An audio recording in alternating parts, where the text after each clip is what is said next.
오늘 우리가 읽을 하나님의 말씀은 누가복음 13장 30절입니다. 보라, 나중된 자로서 먼저 될 자도 있고 먼저 된 자로서 나중될 자도 있느니라 하시더라. 아멘.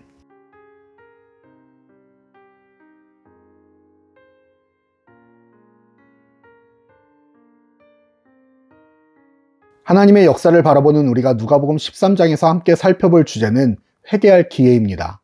하나님 나라 관점에서 볼 때 죄는 크고 작음의 문제도 아니고 죄는 많고 적음의 문제도 아닙니다. 죄는 있고 없음의 문제입니다.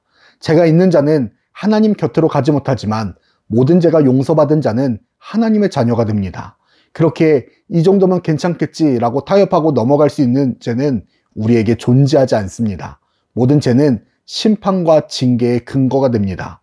때문에 우리는 우리가 살아가는 동안에 회개해야 되고 우리에게 분명한 회개의 열매가 존재해야만 합니다. 우리가 이 세상에서 살아가는 기간이 지나게 된다면 우리에게는 회개할 시간도 회개의 열매를 맺을 기회도 상실되기 때문입니다. 죄를 회개한다는 것은 그 죄의 모든 뿌리까지도 뽑아내는 것입니다. 죄를 나무로 비유하자면 지금까지 많은 사람들은 죄의 나무에서 열리는 열매만을 따면서 죄를 관리했습니다. 그것이 죄의 전부라고 생각했기 때문에 따라서 얼마나 나의 죄의 나무가 많이 맺혀 있지 않는가를 보며 뿌듯해했을 것입니다. 하지만 죄의 나무는 해가 뜨고 비가 오고 바람이 불며 온도가 적당해지면 언제든지 다시 열매를 생산해냈습니다. 분명 회개하고 결단하고 돌아선 것만 같은데 여전히 변화되지 않고 반복되는 죄 앞에서 지치고 포기할 때도 있었습니다. 그렇게 죄의 열매를 따는 것만으로, 죄의 열매를 감추는 것만으로 우리의 죄가 자유롭다 말할 수 없습니다. 죄의 열매를 없앨 수 있는 가장 확실한 방법은 죄의 나무를 뽑아내는 것입니다. 그것은 죄된 내가 예수 그리스도와 함께 십자가에서 죽는 일입니다. 그리고 다시는 그 자리에 내 안에서 죄가 자라지 못하도록 말씀의 씨앗을 뿌려야 합니다. 말씀은 처음에는 겨자씨처럼 작게 보일 수도 있습니다. 세상의 것에 비하면 하찮아 보이고 별것 아니라고 생각할 수도 있습니다. 이것으로 나의 죄가 사해지고 내가 영생에 이를 수 있는가 의심할 수도 있습니다. 세상은 이 겨자씨만한 말씀으로 내 아이의 죄가 용서받지 못한다고 말하고 유혹합니다. 우리 마음속에 그 겨자씨만한 말씀을 아무리 뿌려도 소용없다 말합니다. 그러나 겨자씨만 했던 말씀이 자라나고 뿌리를 내리고 가지를 뻗어가며 그 어떤 것도 틈타지 못하도록 숲을 이루어 나갑니다. 그 말씀이 나를 회개하게 하고 내가 회개할 때 내 영혼이 안전하게 됩니다.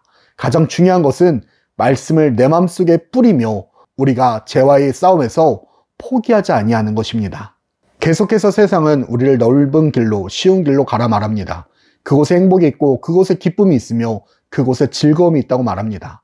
따라서 묵상하는 일도, 기도하는 일도, 감사를 표현하는 일도, 주중에 나와 예배를 드리는 일도, 결단하는 일들도, 헌신하며 살아가는 일들도 다 필요 없다 말합니다. 그것을 안 해도 충분히 살아갈 수 있다고 유혹합니다. 그리고 꿀송이보다 달다고 고백되는 말씀을 주께로 가는 그 길이 힘들고 어렵고 포기해야 되며 귀찮고 시간을 투자해야 하고 지루하고 재미없고 따분한 일로 포장하고 인식하게 만들고 포기하게 만듭니다. 좁은 길은요, 힘들 수도 있습니다. 모든 사람들이 선택하는 길이 아니기 때문입니다.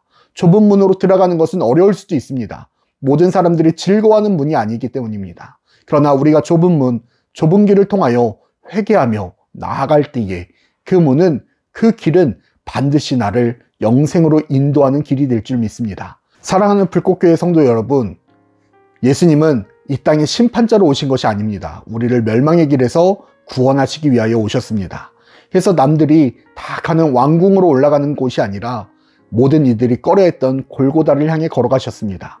사람들은 왕궁과 달리 골고다는 죽음만 가득한 곳이라고 생각했습니다. 그곳은 사망에 이르는 곳이라 생각했습니다. 하지만 거기에는 죄의 용서가 있고 부활이 있으며 영생이 존재하는 곳이었습니다. 오늘도 주님은 우리에게 회개의 길을 걸어가라 말씀하시며 우리에게 죄의 용서가 있고 부활이 있으며 영생이 존재하는 곳으로 우리를 인도하십니다. 말씀의 자리로, 기도의 자리로, 찬양의 자리로 인도하십니다. 그리고 그곳에서 우리를 찾고 계실 줄 믿습니다. 오늘 우리의 하루가 말씀 앞에서 하나님을 경외함으로 나의 죄된 모습을 회개하고 돌이킴으로 오늘 나의 모든 하루가 부활의 삶에 한 걸음 더 가까이 가는 하나님의 자녀의 삶이 되기를 축복합니다.